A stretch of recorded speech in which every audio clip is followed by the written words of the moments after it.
Galerinha, tudo bem com vocês? Na nossa aula de matemática, hoje nós iremos estudar porcentagem. Vamos conhecer um pouquinho sobre a história da porcentagem? Surgiu em Roma, por volta do ano 9 depois de Cristo, quando o imperador romano decretou a cobrança de vários impostos, entre eles o centésimo, cobrado sobre todas as mercadorias vendidas no mercado público. O cálculo era bem simples. Dividia-se o valor das mercadorias por 100 e retirava a quantidade de centésimos necessários, equivalendo cada centésimo a uma das 100 partes. Havia outros impostos, como os calculados em cima da quantidade de escravos que eram vendidos nos mercados, e sobre eles eram pagos impostos de 1,25. Naquela época, os romanos utilizavam as letras PC para indicar a porcentagem. Por exemplo, 10% era escrito X, PC, mas os símbolos foram evoluindo e chegou-se ao que atualmente conhecemos, por cento, que é a representação gráfica do número 100. Com a intensificação do comércio, por volta do século XV, criou-se situações de grande movimentação comercial. O surgimento dos juros, lucros e prejuízos obrigou os matemáticos a fixarem uma base para o cálculo de porcentagens. A base escolhida foi o 100. O símbolo que conhecemos hoje ainda não era utilizado pelos comerciantes.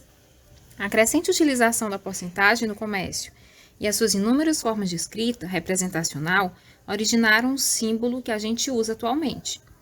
A porcentagem ela é muito utilizada em diversas situações. Como podemos ver aí, manchetes de jornais mostrando 3 pesquisas. Pesquisa brasileira de mídia de 2015 revela que 37% usam internet diariamente, contra 7% que lê em jornal. Só 12% das escolas têm computador instalado na sala de aula, diz estudo. Pesquisa mostra que 46,1% da população lê jornal. A porcentagem ela é representada pelo símbolo porcento. É a divisão de um número qualquer por 100. A expressão 25%, por exemplo, significa que 25 partes de um todo foram divididas em 100 partes. Há 3 formas de representar uma porcentagem: forma percentual, forma fracionária e forma decimal. Vamos conhecer cada uma delas? Bom, pessoal, nós podemos representar a porcentagem de 3 formas diferentes. Taxa percentual. Essa taxa percentual pode ser representada também na forma de fração. O número que está acompanhado com porcento será o numerador. Porcento por 100, então o denominador vai ser 100, 3 centésimos. Esse número também pode ser representado na forma de número decimal, 3%. O 100 tem 2 zeros, então nós vamos ter que escrever o numerador de modo que fique 2 casas após a vírgula, porque o 100 tem 2 zeros. É só contar uma casa, 2 casas. Se faltar números, nós acrescentamos zeros. Então, 3%, 3 centésimos, 3 centésimos. É o mesmo número, só que representado de forma diferente. Taxa percentual, fração e número decimal, certo? Vamos ver outro exemplo. 72%. Mesma coisa, forma de fração. O número 72 vai ser o numerador. O denominador vai ser 100, 72 centésimos.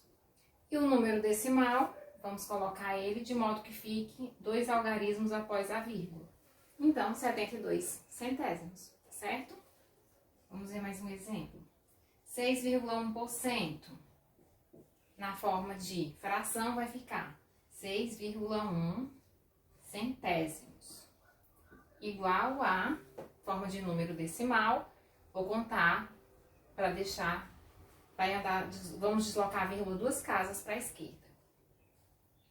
6, andou uma casa, 2 casas. Faltou o número, colocamos o zero. Então, 61 milésimos, tá certo? A porcentagem ela está presente no nosso dia a dia.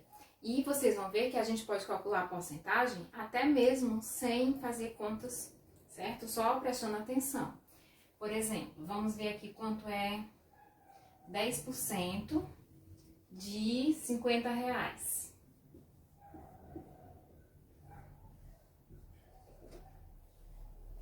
Primeiro, vamos escrever o número que está na taxa percentual na forma de fração. Vai ficar 10 centésimos. Aqui, pessoal, eu posso cancelar o zero do numerador com o zero do denominador. E nós vamos obter 1/10. Então, 10% é a mesma coisa que 1/10. Para eu saber quanto é 10%, eu só dividir o 50 para 10. 50 dividido para 10 igual a 5, né? Então, nós podemos dizer aqui, pessoal, que 10% é igual a R$5. 10% de R$50 é igual a R$5. Se eu sei quanto é 10% de R$50, então eu também posso achar quanto é 20% de R$50. Se 10% é R$5, 20% vai ser o dobro. 5 mais 5, R$10. Então, 20% refere-se a R$10. Se eu sei quanto é 10% também e 20%, eu posso calcular também quanto é 5%. Sabendo que 5% é a metade de 10. Então, 5% aqui vai ser a metade de R$5. Então, 5% de R$50 vai ser igual a R$2,50. Bom, de acordo com essas porcentagens que nós calculamos, vai ficar fácil a gente encontrar 25%, 50% e 75%. 25% é só somar 20% mais 5%, ou seja, 10 mais 2,50, 12,50. Então, 25% vai ser 12,50. 50% é a metade do número. R$50, ele refere-se ao todo, ele corresponde a 100%. Então, 50% vai ser a metade de R$50, que é igual a R$25.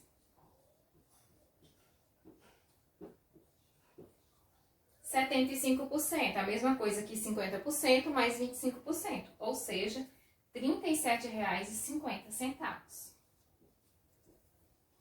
Então, essas porcentagens, como vocês viram, elas foram calculadas sem mesmo fazer contas. Então, a gente pode perceber que a porcentagem ela está presente no nosso dia a dia e podemos calculá-la de uma maneira simples.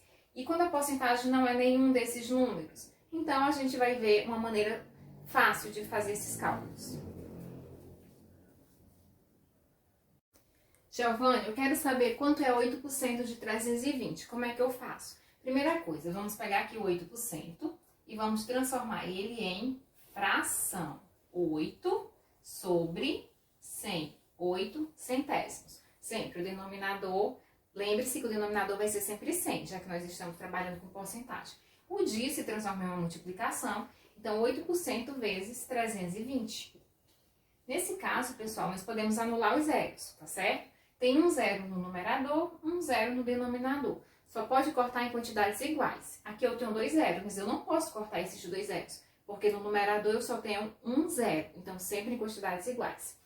Nós iremos fazer uma multiplicação de fração. Ah, não estou vendo o número aqui embaixo. Se a gente não está vendo, a gente sabe que aqui tem o número 1. Para multiplicar a fração, a gente vai fazer 8 vezes 32 e 10 vezes 1, tá certo? É só fazer a continha. 32 vezes 8. 2 vezes 8, 16, sobe 1. 3 vezes 8, 24, mais 1, 25. Então, 256. 256 vai ser dividido para 10. Se eu estou fazendo uma conta de divisão por 10, eu posso simplesmente deslocar minha vírgula para a esquerda. O 10 tem um zero, então ele volta uma casa. Se eu estivesse dividindo pelo 100, ele voltaria 2 casas. Se fosse por 1000, 3 casas e assim sucessivamente. A quantidade de casas que volta é relacionada à quantidade de zeros que tem o denominador.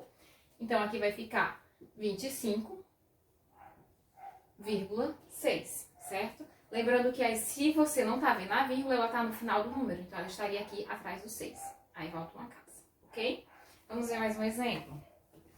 Digamos que eu vou comprar uma bolsa. Essa bolsa, se for comprada, se a gente comprar ela à vista, ela vai ter 12% de desconto.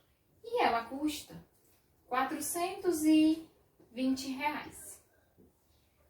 Então, eu tenho que saber, para saber esse desconto, eu vou calcular 12% de 420. Vamos pegar o 12%, transformar ele em fração.